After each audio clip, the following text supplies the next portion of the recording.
Hello students, welcome back to my channel Telugu pharmacology. ఈరోజు ఈ వీడియోలో మనం పెనిసిలిన్స్ గురించి డిస్కస్ చేద్దాము. కీమోథెరపీలో సల్ఫోనమైడ్స్, కోట్రైమాక్సజోల్ తర్వాత పెనిసిలిన్స్ టాపిక్ వస్తుంది. అండ్ పెనిసిలిన్స్ అనేవి బీటా లాక్టమ్ యాంటీబయాటిక్స్ కిందికి వస్తాయి. బీటా లాక్టమ్ యాంటీబయాటిక్స్ అంటే వీటి స్ట్రక్చర్లో ఒక బీటా లాక్టమ్ రింగ్ అనేది ఉంటుంది. జనరల్గా ఇది ఒక జనరల్ స్ట్రక్చర్ ఆఫ్ పెనిసిలిన్ అయినట్లయితే ఈ రెడ్ కలర్లో ఏదైతే ఉందో దీన్ని మనం బీటా లాక్టమ్ రింగ్ అని అంటాము. సో బీటా లాక్టమ్ యాంటీబయాటిక్స్ కింద పెనిసిలిన్సే కాకుండా సెఫాలోస్పోరిన్స్, కార్బాపెనిమ్స్, మోనోబాక్టమ్స్ కూడా వస్తాయి. పెనిసిలిన్స్ అనేవి ఎప్పుడు డిస్కవర్ అయ్యాయి అని మనం చూస్తే ఇంట్రొడక్షన్ వీడియోలో కూడా మనం దీని గురించి చూసాము. పెనిసిలిన్ని సర్ అలెగ్జాండర్ ఫ్లెమింగ్ 1928లో పెనిసిలియం నోటాటమ్ అనే ఫంగస్ నుండి డిస్కవర్ చేశారు. అండ్ ఇది యాంటీబయాటిక్స్లో, ఇది కీమోథెరపీలో చాలా పెద్ద బ్రేక్ త్రూ అని కూడా నేను చెప్పాను. దీనివల్ల చాలా ఇన్ఫెక్షన్స్ వల్ల కాజ్ అవుతున్న డిజీజెస్, చాలా డెత్ రేట్స్ నుండి అప్పటి ప్రజలు కాపాడబడ్డారు. ఇప్పటికీ కూడా అది యూజ్ అవుతుంది. అండ్ ఇప్పుడు థెరప్యూటిక్ యూసేజ్ కోసం పెనిసిలిన్ని పెనిసిలియం క్రైసోజీనమ్ అనే ఫంగస్ నుండి ఎక్స్ట్రాక్ట్ చేస్తున్నారు. పెనిసిలిన్స్ క్లాసిఫికేషన్ కానీ మనం చూసినట్లయితే దీంట్లో రెండు మేజర్ క్లాసెస్ ఉన్నాయి. ఒకటి న్యాచురల్ పెనిసిలిన్స్ అండ్ రెండోది సెమీ సింథటిక్ పెనిసిలిన్స్. న్యాచురల్ పెనిసిలిన్స్లో రెండు సబ్ క్లాసెస్ ఉన్నాయి, regular penicillins and repository penicillins. Regular penicillins వచ్చేసి పెనిసిలిన్ జీ ఒకటే డ్రగ్ ఉంది, that is penicillin G. Repository penicillins అంటే procaine penicillin and benzathine penicillin. దీంట్లో రెండు డ్రగ్స్ ఉన్నాయి. ఓకే, ఆ తర్వాత సెకండ్ మేజర్ క్లాస్ వచ్చేసి semi synthetic penicillins. Semi synthetic పెనిసిలిన్స్లో మనకి మళ్ళీ 4 సబ్ క్లాసెస్ ఉన్నాయి. అండ్ దాంట్లో ఫస్ట్ వన్ వచ్చేసి యాసిడ్ రెసిస్టెంట్ పెనిసిలిన్స్. దీని కింద ఒక డ్రగ్ ఉంది, penicillin V. Second one penicillinase resistant penicillins. దీంట్లో 4 డ్రగ్స్ ఉన్నాయి, methicillin, oxacillin, cloxacillin, nafcillin. And third sub class వచ్చేసి అమైనో పెనిసిలిన్స్. అమైనో పెనిసిలిన్స్ కింద ampicillin, bacampicillin, talampicillin, pivampicillin, amoxicillin అనే డ్రగ్స్ ఉన్నాయి. తర్వాత ఫోర్త్ క్లాస్ వచ్చేసి anti pseudomonal penicillins. Anti pseudomonal పెనిసిలిన్స్లో మళ్ళీ రెండు సబ్ క్లాసెస్ ఉన్నాయి students, carboxy penicillins, ureido penicillins. So carboxy penicillins కింద కార్బనిసిలిన్, టైకార్సిలిన్, కార్బనిసిలిన్ ఇండానైల్ డ్రగ్స్ ఉన్నాయి. యూరిడో పెనిసిలిన్స్ కింద అజ్లోసిలిన్, మెజ్లోసిలిన్, పైపరాసిలిన్ డ్రగ్స్ ఉన్నాయి. ఇది పెనిసిలిన్స్ యొక్క క్లాసిఫికేషన్.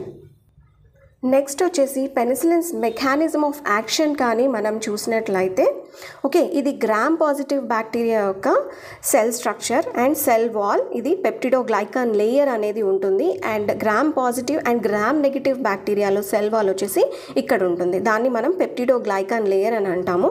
గ్రామ్ పాజిటివ్ బ్యాక్టీరియాలో మీకు సెల్ వాల్ అనేది థిక్గా ఉంటుంది. ఇది నేను ఆల్రెడీ ఇంట్రొడక్షన్ వీడియోలో మీకు చెప్పాను. వెరాజ్ గ్రామ్ నెగిటివ్ బ్యాక్టీరియాలో సెల్ వాల్ అనేది థిన్గా ఉంటుంది. కానీ గ్రామ్ నెగిటివ్ బ్యాక్టీరియాలో సెల్ వాల్ కన్నా ముందు ఒక లిపోపాలీసాకరైడ్ లేయర్ కూడా ఉంటుంది. ఆ తర్వాత ఈ గ్రీన్ కలర్లో ఏదైతే ఉందో ఇది సెల్ మెంబ్రెయిన్. రెండిటికి కామన్గా ఉంటుంది సెల్ మెంబ్రెయిన్. గ్రామ్ పాజిటివ్ బ్యాక్టీరియాకి ఉంటుంది, as well as gram negative bacteria కూడా ఉంటుంది. డిఫరెన్స్ ఏంటి అంటే గ్రామ్ పాజిటివ్ బ్యాక్టీరియాలో సెల్ వాల్ అనేది థిక్గా ఉంటుంది, గ్రామ్ నెగిటివ్ బ్యాక్టీరియాలో సెల్ వాల్ అనేది థిన్గా ఉంటుంది. కానీ దీనికన్నా ముందు గ్రామ్ నెగిటివ్ బ్యాక్టీరియాలో ఒక లిపోపాలీసాకరైడ్ లేయర్ కూడా ఉంటుంది. ఈ ఆరెంజ్ కలర్లో డ్రా చేసింది లిపోపాలీసాకరైడ్ లేయర్ అనమాట. సో ఈ సెల్ వాల్ స్ట్రక్చర్ని కానీ మనం ఇన్ డెప్త్ చూసినట్లయితే అవి ఒక కాంప్లెక్స్ పాలిమర్ లాగా ఉంటాయన్నమాట. దాన్ని మనం పెప్టిడోగ్లైకాన్ లేయర్ అని అంటాం అనమాట. సో ఈ కలర్డ్ లేయర్ ఏదైతే ఉందో దీన్ని మనం గ్లైకాన్ చైన్ అని అంటాం. ఈ గ్లైకాన్ చైన్లో రెండు షుగర్స్ ఉంటాయి, నామ్ అండ్ నాగ్ అనమాట. నామ్ అంటే ఎన్ ఎసిటైల్ మ్యూరామిక్ యాసిడ్, నాగ్ అంటే ఎన్ ఎసిటైల్ గ్లూకోజ్ అమైన్. సో ఈ నామ్ నాగ్ అనేవి క్రాస్ లింకేజ్ అంటే పెప్టైడ్స్ ద్వారా క్రాస్ లింకేజ్ అయ్యి అటాచ్ అయ్యి ఉంటాయన్నమాట. సో ఈ క్రాస్ లింకింగ్ అనేది పెప్టైడ్ చైన్స్ ద్వారా జరుగుతుంది. ఈ రెడ్ కలర్లో ఏదైతే డ్రా చేశానో ఇవి పెప్టైడ్ చైన్స్. అండ్ ఈ వైలెట్ కలర్ అండ్ బ్లాక్ కలర్లో ఉన్నవి వచ్చేసి గ్లైకాన్ చైన్స్. సో ఈ క్రాస్ లింకింగ్ అనేది ఈ సెల్ వాల్కి స్ట్రెంగ్త్ ఇస్తుంది. సో ఈ క్రాస్ లింకింగ్ అనేది ట్రాన్స్పెప్టిడేజెస్ ఎంజైమ్ ద్వారా జరుగుతుంది. వాటిని మనం పెనిసిలిన్ బైండింగ్ ప్రోటీన్స్ అని కూడా అంటాము. సో ఈ క్రాస్ లింకింగ్ ఏదైతే ఉందో దీనికి హెల్ప్ చేస్తున్న ఈ ఎంజైమ్ ఏదైతే ఉందో ట్రాన్స్పెప్టిడేజెస్ ఎంజైమ్, దీని ఫంక్షన్ని పెన్సిలిన్స్ ఇన్హిబిట్ చేస్తాయి. సో ఈ ఫంక్షన్ని పెన్సిలిన్స్ కానీ ఇన్హిబిట్ చేస్తే అప్పుడు ఈ క్రాస్ లింకింగ్ అనేది దెబ్బతింటుంది. క్రాస్ లింకింగ్ కానీ దెబ్బతింటే బ్యాక్టీరియల్ సెల్ వాల్ అనేది తన స్ట్రెంగ్త్ని కోల్పోతుంది. బ్యాక్టీరియల్ సెల్ వాల్లో స్ట్రెంగ్త్ కానీ లేకపోతే అది సెల్ వాల్ డెఫిషియంట్ బ్యాక్టీరియాగా ఫామ్ అయ్యి బ్యాక్టీరియా అనేది చనిపోతుంది. సో పెన్సిలిన్స్ అనేవి బ్యాక్టీరిసైడల్ అనమాట. సో ఇవి గ్లైకాన్ చైన్స్ అండ్ ఇవి peptide chains. Glycans are cross linked alternately with the peptide chains. So this is a peptidoglycan layer which is a complex polymer, and this strengthens the cell wall of both gram positive as well as gram negative bacteria. The cell wall of gram positive bacteria is thick, whereas cell wall of gram negative bacteria is thin. So who is helping అనేది ట్రాన్స్పెప్టిడేజెస్ enzyme అనమాట. So ట్రాన్స్పెప్టిడేజెస్ enzyme యొక్క ఫంక్షన్ని కానీ penicillins inhibit చేస్తే అప్పుడు bacterial cell wall తన స్ట్రెంగ్త్ని కోల్పోతుంది. తద్వారా బ్యాక్టీరిసైడల్ ఎఫెక్ట్ అనేది మనం పెన్సిలిన్స్ ద్వారా చూడొచ్చు. అండ్ ఈ ట్రాన్స్పెప్టిడేస్ని మనం ఇక్కడ పెన్సిలిన్ బైండింగ్ ప్రోటీన్స్ అని అంటాం. ఇదే డయాగ్రామెటిక్ ఎక్స్ప్లెనేషన్ని నేను ఇక్కడ సెంటెన్స్ ఫామ్లో రాశాను. Peptidoglycan a complex polymer, this one. Okay, ఇది ఒక important component of cell wall. Bacterial cell వాల్కి ఇది ఇంపార్టెంట్ కాంపోనెంట్. అండ్ దీంట్లో గ్లైకాన్ చైన్స్ ఉంటాయి, అవి క్రాస్ లింక్ అయి ఉంటాయి పెప్టైడ్ చైన్స్తో, ఈ రెడ్ కలర్వి. ఓకే, అండ్ ఈ గ్లైకాన్ చైన్స్లో ఏముంటాయి, నామ్ అండ్ నాగ్ ఉంటాయి. ఈ వైలెట్ కలర్ది వచ్చేసి NAM, N acetyl muramic acid, and ఈ బ్లాక్ కలర్లో ఉన్నది నాగ్ అనమాట, ఎన్ ఎసిటైల్ గ్లూకోజ్ అమైన్ అనమాట. ఈ గ్లైకాన్ చైన్ అనేది పెప్టైడ్ చైన్తో క్రాస్ లింక్ అయి ఉంటాయి. దేని ద్వారా ట్రాన్స్పెప్టిడేజెస్ ఎంజైమ్ హెల్ప్తో. అండ్ ఇక్కడ వీటిని మనం పెన్సిలిన్ బైండింగ్ ప్రోటీన్స్ అని అంటున్నాం. సో ఇది వచ్చేసి ఈ సెల్ వాల్కి స్ట్రెంగ్త్ని ఇస్తుంది.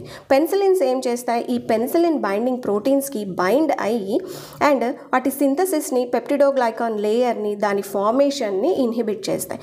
దాని ద్వారా పెన్సిలిన్స్ అనేవి బ్యాక్టీరిసైడల్ ఎఫెక్ట్ని చూపిస్తాయి అన్నమాట. సో స్టూడెంట్స్, మెకానిజం ఆఫ్ యాక్షన్ని ఫ్లో చార్ట్ ఫామ్లో పద్మజ ఉదయ్ కుమార్ టెక్స్ట్ బుక్లో ఇవ్వబడింది. సో బీటా లాక్టమ్ యాంటీబయాటిక్స్, ఇక్కడ మన బీటా లాక్టమ్ యాంటీబయాటిక్స్ వచ్చేసి పెన్సిలిన్స్, అండ్ ఇవి వచ్చేసి పెన్సిలిన్ బైండింగ్ ప్రోటీన్స్కి బైండ్ అవుతాయి. సో దానివల్ల cross linking of peptidoglycan chain అనేది ఇన్హిబిట్ అవుతుంది. సో బ్యాక్టీరియా అనేది సెల్ వాల్ డెఫిషియంట్ అయిపోతుంది. దానివల్ల బ్యాక్టీరియా లైసిస్ అండర్గోస్, లైసిస్ అంటే బ్రేక్ డౌన్ అయిపోతుంది. So we can see the bactericidal effect, అంటే బ్యాక్టీరియా అనేది చచ్చిపోతుంది.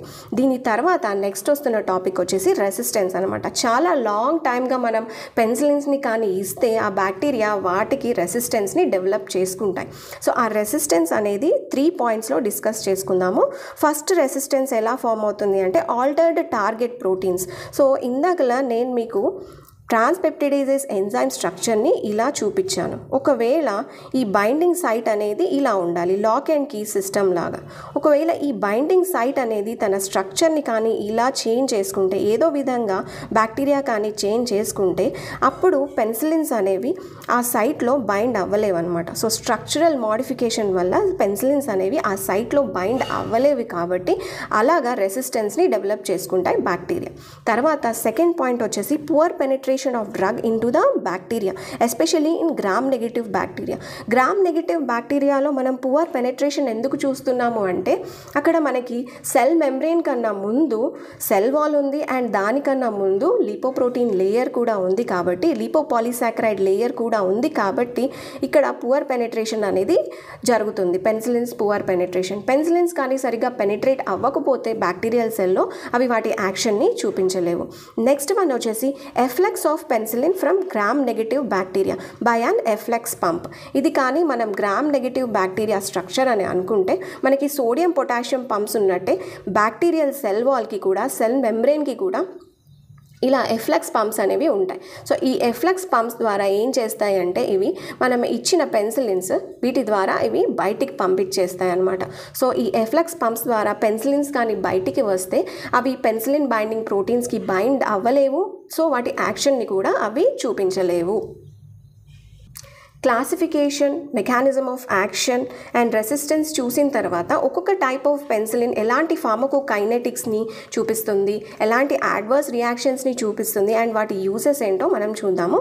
ఫస్ట్ వన్ వచ్చేసి న్యాచురల్ పెన్సిలిన్స్. ఇందులో మనకి పెన్సిలిన్ జీ అనే డ్రగ్ ఉంది. దీన్ని మనం బెంజైల్ పెన్సిలిన్ అని కూడా అంటాము. సో బెంజైల్ పెన్సిలిన్కి ఏంటంటే bacterial spectrum, anti bacterial spectrum అనేది చాలా తక్కువగా ఉంది. It has a narrow anti bacterial spectrum, అంటే చాలా తక్కువ బ్యాక్టీరియా మీద ఇది తన యాక్షన్ని చూపిస్తుంది. సో ఎక్కడెక్కడ చూపిస్తుంది? Gram positive cocci and gram positive bacilli. Gram positive cocci అంటే స్టెఫిలోకోకై, ఎంటిరోకోకై అనమాట. స్టెఫైలోకోకై నేను ఆల్రెడీ మీకు సల్ఫోనమైడ్స్లో చెప్పాను, ఇది స్కిన్ ఇన్ఫెక్షన్స్ని అండ్ సాఫ్ట్ స్కిన్ ఇన్ఫెక్షన్స్ని కాజ్ చేస్తుంది అనేసి. వెరాజ్ ఎంటిరోకోకై అనేవి urinary tract infections and wound ఇన్ఫెక్షన్స్ని కాజ్ చేస్తుంది, యాజ్ వెల్ యాజ్ ఎండోకార్డైటిస్ని కూడా కాజ్ చేస్తుంది. ఎండోకార్డైటిస్ అంటే నేను మీకు ప్రీవియస్ వీడియోలో కూడా చెప్పాను, infection of the inner lining of heart chambers and walls అనేసి. Infection of the inner lining of heart chambers of వాల్స్ని మనం ఎండోకార్డైటిస్ అని అంటాము. ఆ తర్వాత ఫ్యూ గ్రామ్ నెగిటివ్ కోకై అంటే దీని కింద మనం ప్రీవియస్ వీడియోస్లో చూసినట్లు హెచ్ ఇన్ఫ్లుయెన్జే ఉంటుంది. హెచ్ ఇన్ఫ్లుయెన్జా అనేది రెస్పిరేటరీ ట్రాక్ ఇన్ఫెక్షన్స్ని కాజ్ చేస్తుంది. ఇంకొకటి వచ్చేసి క్లామైడియా. ఇది నేను ఇంట్రొడక్షన్ వీడియోలో కూడా మీకు చెప్పాను. క్లామైడియా అనేది ఒక సెక్షువల్లీ ట్రాన్స్మిటెడ్ డిజీజ్ని కాజ్ చేస్తుంది అండ్ జెనిటీలియాని ఎఫెక్ట్ చేస్తుంది అనేసి. సో తర్వాత పెన్సిలిన్ జీ యొక్క ఫార్మకోకైనెటిక్స్ కానీ మనం చూసినట్లయితే ఇది యాసిడ్ లేబైల్. యాసిడ్ లేబైల్ అంటే మన స్టమక్లో ఉన్న గ్యాస్ట్రిక్ జ్యూస్ ద్వారా ఇది డిస్ట్రాయ్ అయిపోతుంది. సో దీన్ని ఏం చేస్తామంటే పేరెంట్రల్ రూట్ ద్వారా ఇస్తాము అండ్ ఫుడ్ అనేది దీని అబ్జార్ప్షన్తో ఇంటర్ఫియర్ అవుతుంది. కాబట్టి ఇది ఫుడ్ తీసుకోవడానికి 2 hours ముందు కానీ ఫుడ్ తీసుకున్న 2 hours తర్వాత కానీ మనం ఈ పెన్సిలిన్ జీని అడ్మినిస్టర్ చేయాల్సి ఉంటుంది. పెన్సిలిన్ జీ T-half వచ్చేసి 30 to 60 minutes అండ్ 60% ప్లాస్మా ఆల్బుమిన్తో బైండ్ అయ్యి ఉంటుందన్నమాట. సో ఇది ఎక్స్క్రీటెడ్ బై కిడ్నీస్ ద్వారా ఎక్స్క్రీషన్ అనేది జరుగుతుంది. న్యాచురల్ పెన్సిలిన్స్లో మనకి సింథటిక్ పెన్సిలిన్స్ కాకుండా న్యాచురల్ పెన్సిలిన్స్లో మనకి సెకండ్ వన్ వచ్చేసి repository penicillins, second class. Okay, so natural penicillins ఏంటి అంటే వాటి టైం అనేది చాలా షార్ట్ యాక్టింగ్ కాబట్టి, ఎస్పెషలీ పెన్సిలిన్ జీ టైమింగ్ అనేది షార్ట్ యాక్టింగ్ కాబట్టి రిపాజిటరీ పెన్సిలిన్స్ని ఫార్ములేట్ చేశారు సైంటిస్ట్. సో ఈ రిపాజిటరీ అంటే దీని మీనింగ్ ఏంటంటే స్టోరేజ్ అనమాట, స్టోర్ అయి ఉండడం. సో స్టోర్ అయి ఉండి ప్రొలాంగ్డ్ టైమ్స్ బ్లడ్లో ఉండి వాటి యాక్షన్ని చూపిస్తాయి. సో రిపాజిటరీ పెన్సిలిన్స్ అనేవి ఫార్ములేట్ అయ్యాయి ఎందుకంటే న్యాచురల్ పెన్సిలిన్ అనేది షార్ట్ యాక్టింగ్ కాబట్టి, అండ్ ఇవి వచ్చేసి చాలా స్లోగా అబ్జార్బ్ అయ్యి ప్రొలాంగ్డ్ టైం బ్లడ్ లెవెల్స్లో ఉండి లాంగ్ టైం యాక్షన్ని చూపిస్తాయి, లాంగర్ యాక్టింగ్ అనమాట. ఏవి? Repository penicillins. Repository penicillins are nothing but procaine penicillin, benzathine penicillin అనమాట. అండ్ వి ఐఎం ద్వారా ఇస్తాము, ఇంట్రామస్కులర్ రూట్ ద్వారా ఇవ్వబడతాయి. తర్వాత ప్రోకేన్ పెన్సిలిన్ అనేది 12 to 24 hours మనం ఇవ్వచ్చు, 12 to 24 hour గ్యాప్తో మనం ఇవ్వచ్చు. బెంజథైన్ పెన్సిలిన్ ఒక్కసారి మనం ఐఎం ద్వారా ఇచ్చినట్లయితే 3 to 4 weeks వరకు కూడా అవి ఎఫెక్టివ్గా పనిచేస్తాయి. Let us see the adverse effects of natural penicillins. So ఎక్కువగా హైపర్ సెన్సిటివిటీ రియాక్షన్స్ చూపిస్తాయి పెన్సిలిన్స్ అండ్ ఇవి వచ్చేసి skin rashes first one. Next one urticaria, నేను ప్రీవియస్ వీడియోస్లో కూడా మీకు చెప్పాను స్కిన్ మీద దద్దుర్లు రావడం అనేది.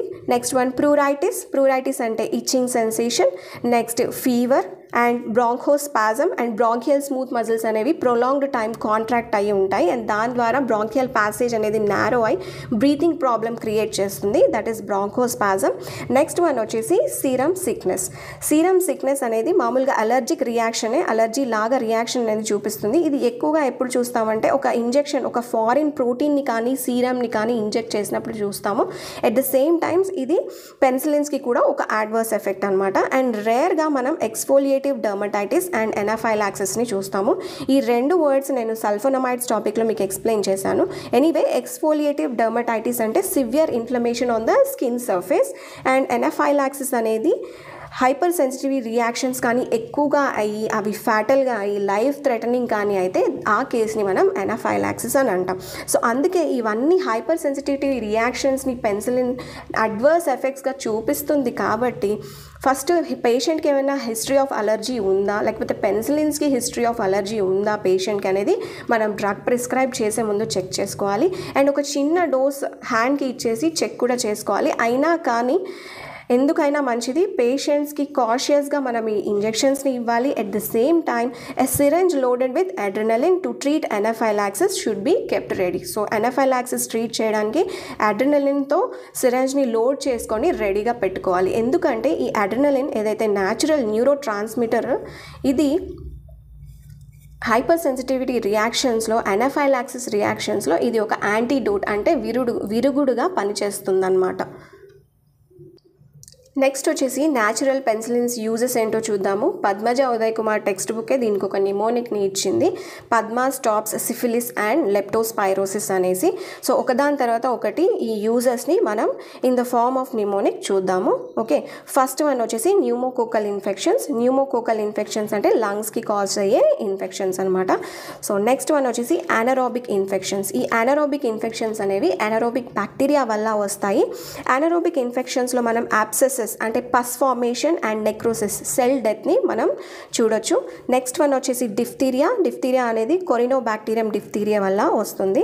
Next one meningococcal infections. Meningococcal infections అనేవి బ్రెయిన్కి స్పైనల్ కార్డ్కి ఎన్వెలప్ అయ్యి వస్తున్న ఇన్ఫెక్షన్స్ని మనం మెనింగోకోకల్ ఇన్ఫెక్షన్స్ అని అంటాము.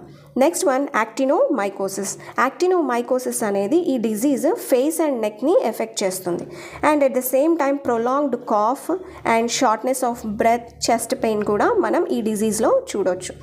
నెక్స్ట్ వన్ వచ్చేసి స్ట్రెప్టోకోకల్ ఇన్ఫెక్షన్స్. స్ట్రెప్టోకోకల్ ఇన్ఫెక్షన్స్ అంటే ఈ బ్యాక్టీరియా స్ట్రెప్టోకోక ఏం చేస్తాయంటే స్కిన్ ఇన్ఫెక్షన్స్ని, రెస్పిరేటరీ ట్రాక్ ఇన్ఫెక్షన్స్ని కాజ్ చేస్తాయి. నెక్స్ట్ వన్ వచ్చేసి టెటానస్. టెటానస్ కాకుండా అదర్ ఇన్ఫెక్షన్స్లో కూడా ఇది యూజ్ అవుతుంది. న్యాచురల్ పెన్సిలిన్స్ అనేవి యూజ్ అవుతాయి. అదర్ ఇన్ఫెక్షన్స్ అంటే ఇక్కడ యాంథ్రాక్స్ డిజీజ్ కావచ్చు, ర్యాట్ బైట్ ఫీవర్ కావచ్చు, ఇంకొకటి ట్రెంచ్ మౌత్. ఇక్కడ ట్రెంచ్ మౌత్ అంటే బ్లీడింగ్ ఫ్రమ్ ద గమ్స్ కానీ అంటే చిగుళ్ళు కానీ బాగా స్వెల్ అయ్యి అక్కడ నుండి బ్లీడింగ్ వస్తే దాన్ని మనం ట్రెంచ్ మౌత్ అంటాం ఆ కండిషన్ని. Next one as a prophylactic. Prophylactic అంటే ప్రివెన్షన్లో ముందు జాగ్రత్తగా మనం ప్రివెన్షన్ పార్ట్లో పెన్సిలిన్స్ని యూజ్ చేయవచ్చు. And next one staphylococci. నేను వీడియో బిగినింగ్లోనే మీకు చెప్పాను ఇవి skin infections and soft tissue ఇన్ఫెక్షన్స్ని కాజ్ చేస్తాయనేసి. నెక్స్ట్ వన్ వచ్చేసి సిఫిలిస్. సిఫిలిస్ అనేది ఒక సెక్షువల్లీ ట్రాన్స్మిటెడ్ డిజీజ్. దీనివల్ల స్కిన్ మీద కానీ జెనిటైల్స్ మీద కానీ అల్సర్స్ అనేవి ఫామ్ అవుతాయి. And next one the last one is leptospirosis. Leptospirosis అనే డిజీజ్ మనం హ్యూమన్ బీయింగ్స్లో చూడొచ్చు, యానిమల్స్లో కూడా చూడొచ్చు. యానిమల్స్ ఆర్ ఇన్ఫెక్టెడ్ యానిమల్స్ కానీ హ్యూమన్ బీయింగ్స్ యూరిన్లో కానీ మనం ఈ బ్యాక్టీరియాని మనం చూడొచ్చు. అండ్ ఇది ఎందుకు వస్తుందంటే contaminated of food and water వల్ల. ఏదైనా ఎన్విరాన్మెంటల్ డిజాస్టర్ లైక్ ఫ్లడ్స్ కానీ హరికేన్ కానీ సంభవించినప్పుడు మనం ఈ కండిషన్స్ని తర్వాత చూడొచ్చు. సో లెప్టోస్పైరోసిస్ వల్ల వస్తున్న సిమ్టమ్స్ ఏంటి అంటే high fever, headache, bleeding, muscle pain, chills, red eyes and vomiting అనమాట. ఇవన్నీ మనం లెప్టోస్పైరోసిస్లో చూస్తున్న symptoms. Okay, this is all about the natural penicillins. Next class వచ్చేసి సెమీసింథెటిక్ పెన్సిలిన్స్. సెమీసింథెటిక్ పెన్సిలిన్స్లో first one acid resistant penicillins. దీంట్లో ఒకటే డ్రగ్ ఉంది, పెన్సిలిన్ వి. అండ్ ఇది ఓరల్గా ఇవ్వచ్చు అండ్ ఇది మైల్డ్ ఇన్ఫెక్షన్స్లో మాత్రమే యూస్ చేస్తారు. అండ్ దీనికి లో బయో అవైలబిలిటీ ఉంటుంది. ఇది షార్ట్ యాక్షన్ని చూపిస్తుంది, అంటే ఎవ్రీ 6 hours దీని యాక్షన్ అనేది కంప్లీట్ అవుతుంది. And penicillin Vicky narrow spectrum of activity ఉంటుంది. అండ్ దీంట్లో సెకండ్ సబ్ క్లాస్ వచ్చేసి పెన్సిలినేజ్ రెసిస్టెంట్ పెన్సిలిన్స్ అనమాట. పెన్సిలినేజ్ రెసిస్టెంట్ పెన్సిలిన్స్ నేమ్లోనే ఉంది, అంటే ఈ బ్యాక్టీరియా అనేవి పెన్సిలినేజ్ అనే ఒక ఎంజైమ్ని ప్రొడ్యూస్ చేసుకుంటాయి. అండ్ ఈ పెన్సిలినేజ్ ఎంజైమ్ అనేది ఒక ఎక్స్ట్రా సెల్యులార్ ఎంజైమ్ అనమాట. సో మెథిసిలిన్ అనేది గ్యాస్ట్రిక్ జ్యూస్ ద్వారా డిస్ట్రాయ్ అవుతుంది కాబట్టి దీన్ని పేరెంటరల్ రూట్ ద్వారా ఇస్తాము. అది కాకుండా ఆక్సాసిలిన్, క్లాక్సాసిలిన్, డైక్లాక్సాసిలిన్ అనేవి యాసిడ్ స్టేబుల్, కాకపోతే ఫుడ్ ఇంటర్ఫియరెన్స్ అనేది ఉంటుంది అబ్జార్ప్షన్లో. సో అందుకే దీన్ని ఫుడ్కి 1 hour బిఫోర్ కానీ 1 hour తర్వాత కానీ ఈ డ్రగ్ని తీసుకోవాల్సి ఉంటుంది. సో ఈ పెన్సిలినేజ్ రెసిస్టెంట్ పెన్సిలిన్స్ ఏవైతే మనం చూసామో ఆక్సాసిలిన్, క్లాక్సాసిలిన్, డైక్లాక్సాసిలిన్, ఇవి డ్రగ్ ఆఫ్ చాయిస్గా కొన్ని ఇన్ఫెక్షన్స్లో యూజ్ చేస్తారు. అది దేంట్లో అంటే ససెప్టబుల్ పెన్సిలినేజ్ ప్రొడ్యూసింగ్ స్టెఫైలోకోకై. నేను మీకు ఇప్పుడే చెప్పాను, పెన్సిలినేజ్ అనే ఒక ఎక్స్ట్రా సెల్యులార్ ఎంజైమ్ని ఈ బ్యాక్టీరియా ప్రొడ్యూస్ చేసుకుంటాయి, పర్టికులర్లీ స్టెఫైలోకోకై. ఇది ఏం చేస్తుందంటే పెన్సిలిన్స్తో రియాక్ట్ అయ్యి పెన్సిలిన్స్ని ఇన్యాక్టివేట్ చేసేస్తుంది బ్యాక్టీరియల్ సెల్ నుండి బయటికి వచ్చి. అందుకే దీన్ని ఎక్స్ట్రా సెల్యులార్ ఎంజైమ్ అని అన్నాము. సో ఇలాంటి ససెప్టబుల్ పెన్సిలినేజ్ ప్రొడ్యూసింగ్ స్టెఫైలోకోకై ఇన్ఫెక్షన్స్లో కూడా ఆక్సాసిలిన్, క్లాక్సాసిలిన్, డైక్లాక్సాసిలిన్ అనేవి వాటి యాక్షన్ని చూపిస్తాయి. నెక్స్ట్ సబ్ క్లాస్ వచ్చేసి అమైనో పెన్సిలిన్స్. అమైనో పెన్సిలిన్స్ అనేవి ఎక్స్టెండెడ్ స్పెక్ట్రమ్తో ఉంటాయి అండ్ ఇవి ఎఫెక్టివ్, ఓరల్గా చాలా ఎఫెక్టివ్.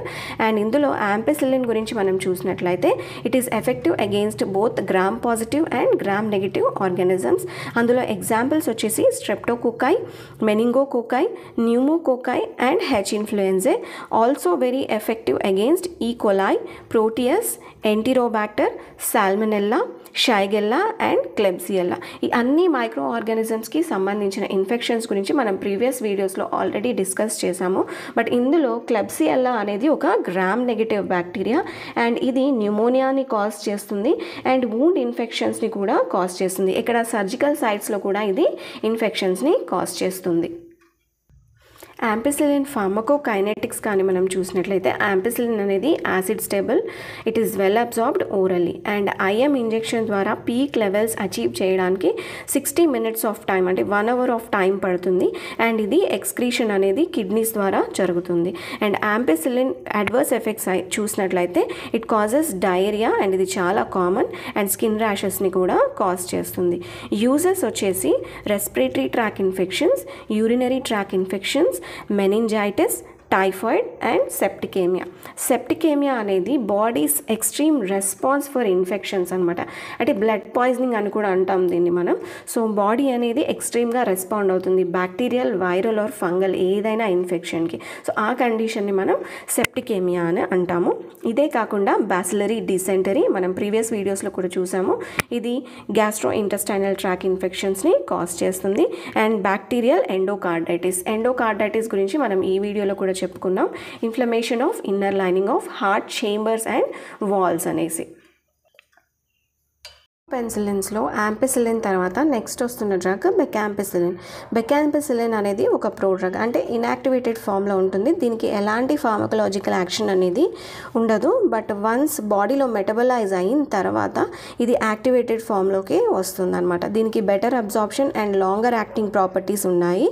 తర్వాత నెక్స్ట్ వచ్చేసి టెలాంపిసిలిన్, పివాంపిసిలిన్ కూడా సేమ్ ప్రాపర్టీస్ని ఎగ్జిబిట్ చేస్తాయి, కానీ ఇవి ఇండియాలో అవైలబుల్గా లేవన్నమాట. తర్వాత నెక్స్ట్ వచ్చేసి అమాక్సిసిలిన్. అమాక్సిసిలిన్ యాంపిసిలిన్కి సిమిలర్ యాక్టివిటీస్ని, సిమిలర్ ప్రాపర్టీస్ని చూపిస్తుంది అండ్ ఇది ఓరల్గా బెటర్ అబ్జార్ప్షన్ని చూపిస్తుంది.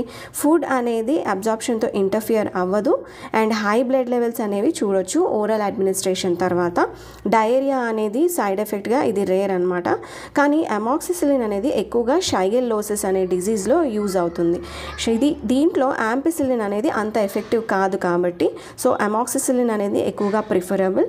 అండ్ షైగెల్లోసిస్ అనేది షైగెల్లా గ్రామ్ నెగిటివ్ బ్యాక్టీరియా వల్ల వస్తున్న ఇన్ఫెక్షన్ అండ్ ఇది ఇంటెస్టైనల్ ఇన్ఫెక్షన్ అన్నమాట. సెమీసింథటిక్ పెన్సిలిన్స్లో లాస్ట్ సబ్ క్లాస్ వచ్చేసి యాంటీ సూడోమోనల్ పెన్సిలిన్స్. యాంటీ సూడోమోనల్ పెన్సిలిన్స్లో మళ్ళీ మనకి carboxy penicillins and ureido penicillins ఉన్నాయి. కార్బాక్సీ పెన్సిలిన్స్లో కార్బెనిసిలిన్ అనేది పేరెంట్రల్గా ఇవ్వచ్చు ఈ డ్రగ్ అండ్ ఇది gram positive and gram negative bacteria వల్ల కాజ్ అవుతున్న ఇన్ఫెక్షన్స్ని ట్రీట్ చేస్తుంది. అండ్ ఇది కాకుండా సూడోమోనాస్ ఏరోజినోజా అండ్ ప్రోటియస్ ఇన్ఫెక్షన్స్లో కూడా కార్బెనిసిలిన్ అనేది యూజ్ అవుతుంది. సూడోమోనాస్ ఏరోజినోజా అనేది సీరియస్ ఇన్ఫెక్షన్స్ని కాజ్ చేస్తుంది బాడీలో అండ్ ఇది ఎలాంటి ఇన్ఫెక్షన్స్ని కాజ్ చేస్తుందంటే malignant external otitis. Malignant external otitis అనేది ఇయర్కి సంబంధించిన ఇన్ఫెక్షన్. అండ్ నెక్స్ట్ వన్ వచ్చేసి ఎండాఫ్థాల్మైటిస్ అండ్ ఇది ఐ ఇన్ఫెక్షన్ అనమాట. Deep layers of the I especially eye ball infection అనేది కాజ్ అవుతుంది. సర్జరీ వల్ల కానీ, ఐకి ఇంజెక్షన్ చేస్తున్న దానివల్ల కానీ, ఇంజురీ వల్ల కానీ ఈ ఎండాఫ్థాల్మైటిస్ డిజీజ్ అనేది అక్కర్ అవుతుందన్నమాట. నెక్స్ట్ వన్ ఎండోకార్డైటిస్, మెనింజైటిస్, సెప్టికేమియా లాంటి డిజీజెస్ని సూడోమోనాస్ ఏరోజినోజా కాజ్ చేస్తుంది. నెక్స్ట్ డ్రగ్ వచ్చేసి టైకార్సిలిన్. టైకార్సిలిన్ అనేది కార్బనిసిలిన్కి అనలాగ్, అంటే సిమిలర్ ప్రాపర్టీస్ని చూపిస్తుంది అండ్ బెటర్ యాక్టివిటీని చూపిస్తుంది, especially against pseudomonas aeruginosa. And ఇది ఐఎం అండ్ ఐవి రెండు రూట్స్ ఆఫ్ అడ్మినిస్ట్రేషన్ ద్వారా మనం ఇవ్వచ్చు. అండ్ దీనికి వచ్చేసి అడ్వర్స్ రియాక్షన్స్ చూసినట్లయితే హయ్యర్ డోసెస్లో ఎడీమా, అంటే నీరు చేరడం అని అంటారు కదా, oedema and congestive cardiac failure చూడొచ్చు. And also bleeding due to abnormal platelet aggregation. Platelet aggregation జరిగినప్పుడు అబ్నార్మల్గా బ్లీడింగ్ అనేది ఎందుకు చూస్తామంటే ఈ ప్లేట్లెట్ అగ్రిగేషన్లో మనకి ఫైబ్రినోజన్ రిసెప్టార్ అనేది డెఫిషియెంట్గా ఉంటే అప్పుడు ప్లేట్లెట్ అగ్రిగేషన్లో అబ్నార్మల్గా ప్లేట్లెట్ అగ్రిగేషన్ జరిగినప్పుడు బ్లీడింగ్ అనేది చూడొచ్చు. ఈ ఫైబ్రినోజన్ రిసెప్టార్ అనేది ప్లేట్లెట్ సర్ఫేస్ మీద ఉంటుంది అండ్ ఇది క్లంప్ ఫార్మేషన్లో ఒక మేజర్ రోల్ అనేది ప్లే చేస్తుంది. అలాంటిది ఈ ఫైబ్రినోజన్ రిసెప్టార్ కానీ డెఫిషియెంట్ అయితే అప్పుడు అబ్నార్మల్ ప్లేట్లెట్ అగ్రిగేషన్ అండ్ దానివల్ల వచ్చే బ్లీడింగ్ని మనం చూస్తామన్నమాట. యాంటీ సూడోమోనల్ పెన్సిలిన్స్లో కార్బాక్సీ పెన్సిలిన్స్ తర్వాత నెక్స్ట్ వస్తున్న సబ్ క్లాస్ వచ్చేసి యూరిడో పెన్సిలిన్స్ అనమాట. యూరిడో పెన్సిలిన్స్లో మనకి పైపరాసిలిన్, అజ్లోసిలిన్, మెజ్లోసిలిన్ డ్రగ్స్ ఉన్నాయి అండ్ ఇవి సూడోమోనాస్ ఏరోజినోసాకి ఎగెయిన్స్ట్గా గ్రేటర్ యాక్టివిటీని చూపిస్తాయి అనమాట. సో ఇంత గ్రేటర్ యాక్టివిటీని ఇవి ఎగ్జిబిట్ చూపిస్తాయి కాబట్టి ureido penicillins have almost replaced carboxy penicillins. And piperacillin అనేది క్లెబ్సియల్లా కేసెస్లో కూడా, ఇన్ఫెక్షన్స్లో కూడా యూజ్ అవుతుంది అండ్ ఇది IV administration and IM administration ద్వారా కూడా ఇవ్వచ్చు. బ్లడ్ బ్రెయిన్ బ్యారియర్ని క్రాస్ చేస్తుంది కాబట్టి మెనింజైటిస్ డిజీజ్లో కూడా పైపరాసిలిన్ని యూజ్ చేయవచ్చు. యూరిడో పెన్సిలిన్స్కి వైడర్ స్పెక్ట్రమ్ ఆఫ్ యాక్టివిటీ ఉంటుంది, యాంటీ బ్యాక్టీరియల్ యాక్టివిటీ అనేది వైడర్ స్పెక్ట్రమ్లో ఉంటుంది అండ్ చాలా variety of gram negative organisms మీద ఇది ఎఫెక్టివ్గా పనిచేస్తుంది. At the same time proteus and H influenza ఇన్ఫెక్షన్స్లో కూడా ఇది యూజ్ అవుతుంది. Students, this is all about the penicillins. ఈ వీడియో కానీ మీకు నచ్చినట్లయితే లైక్ చేయండి, సబ్స్క్రైబ్ చేయండి and please do subscribe my channel. And మీరు సబ్స్క్రైబ్ చేయడం వల్ల మీలాంటి ఎంతోమంది స్టూడెంట్స్ బెనిఫిట్ అవుతారు. Thank you for watching students.